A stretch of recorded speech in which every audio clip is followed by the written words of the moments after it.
Ang mga single mom, ito yung mga taong malalakas. Ito yung mga taong hindi mo makitaan ng panghihina.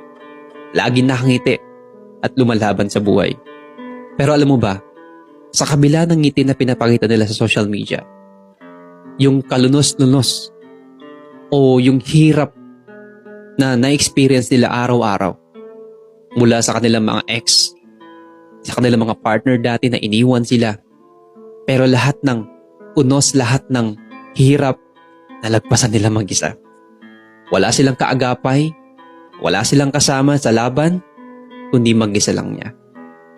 Pero hindi mo makitaan ng hirap yan, kundi gusto niya ipakita sa mga anak niya na malakas siya bilang ina, na kaya niyang lagpasan lahat ng hirap para sa mataguyod yung panganak niya. Kaya ang mga single mom, deserve nilang mahalin. At yung pagmamahal na yun ay hindi magiging sayang. Kasi ang single mom, pag nagmahal talaga yan, seryosohan na. Hindi man sila naghahangad ng marangyang buhay, ng mga surprises, ng sweetness. Ang importante, tanggap yung mga anak niya. Tanggap yung pagkatao niya.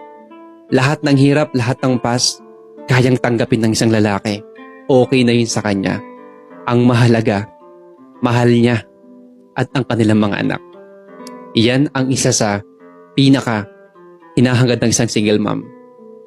Hindi lang yung mga bagay na magpapasaya sa kanila materially, kundi yung peace of mind, pagmamahal, at yung second chance na balang araw tatanggapin muli sila bilang babae, bilang partner, at bilang isang single mom.